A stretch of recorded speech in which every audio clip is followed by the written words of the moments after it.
Hello there, welcome to Journalism Again. Today I am going to talk about what journalists do. In a world where anyone can publish online and where some bloggers and tweeters, etc., consider themselves to be journalists, what sets journalists apart? Please sit back and think about this question for a minute. We have professional ethical codes, and that is most important. This is what sets us apart.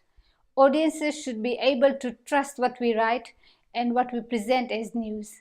You may be a blogger, you may be a tweeter, you may have your own website. That's all good. This is the way journalism has been changed or has transformed.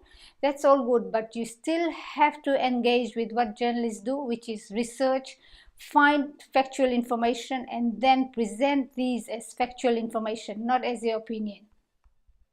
Professional skills also require us to understand that no information is complete.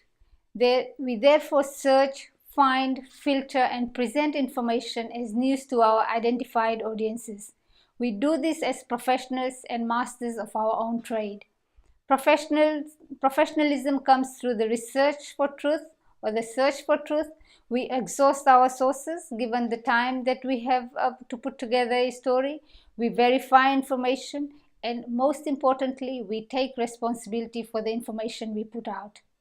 The trade and the skills comes from the value we add to information, and these come through the photos we take, the videos we make, the pods we put together, the pictures we take, the codes that we get from our direct sources directly, and of course the headlines that we write. In other words, journalism today is about multi-skilling and multitasking and taking information to a multimedia platform. And of course, we abide by the Code of Ethics from the Media, Entertainment and Arts Alliance, which really values honesty, fairness, and professionalism. And these are the skills that I've attributes that I've put out today. But of course, in the learning guide as well as on the view site, you will have access to the full Code of Ethics. And I really would like you to engage with that right at the beginning so that you are aware of the limitations within which we are working in this unit. What is the civic role of journalism? Journalism informs as well as enables people to participate in public debate and political activities. Most people rely on journalism to inform society about the goings on in the world. Journalism thus is society's mirror and critique, an advocate for its weak members, attempting to be the voice for the less powerful people in society. The mirror reflects what is before it. The critic reminds society of the standards it has yet to live up to.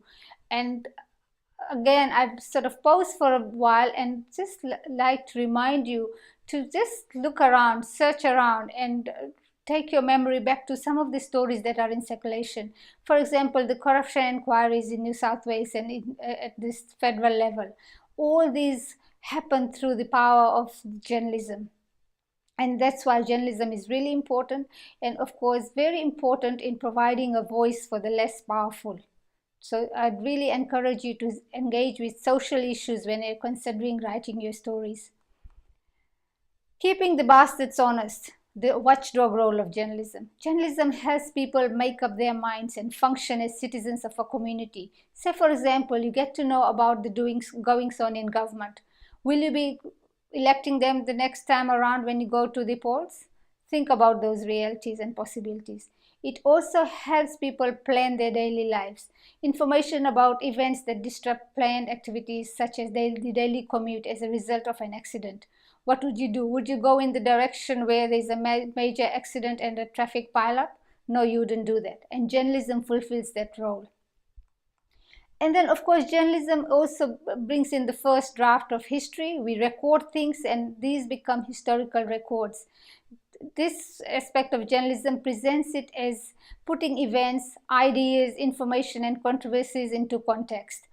It is also about people's freedom, individuals' freedom, and the rights of individuals. The intellectual responsibility of journalism deals with the notion of journalists as moral witnesses. As advocates, as militant journalists. public intellectuals in the Gramscian sense of being producers and circulators of various ideas in civil society. Say, for example, the big freedom movement. Who instigated all of that? It was through the power of journalism that we got to know about democracy and freedom. And these have been captured. And look at the kinds of wars that are being fought around the globe right now. Journalism is propelling those ideals of freedom in countries where there's so much strife and there's war. And we get to know about these. In an intellectual profession, journalism should be seen as well positioned to be taught as a key component of the humanities, where journalism has been taught emphasizing insight and understanding rather than pure mechanical training. We say yes to vocational training, and of course we do this in our unit, but we also talk about motor skills and built on an intellectual basis, whereby journalists are seen as being intellectually confident. And at this point, I would like to remind you about the power of information and the power of knowledge. Journalism gives you that. And journalism in a democracy, I touched on this earlier, but I'd really like to go a bit deeper into the whole issue of democracy and journalism, because it is very important and relevant to the kinds of societies we operate in today. Journalism covers a huge range of output across all media and is always linked to the health of a democracy.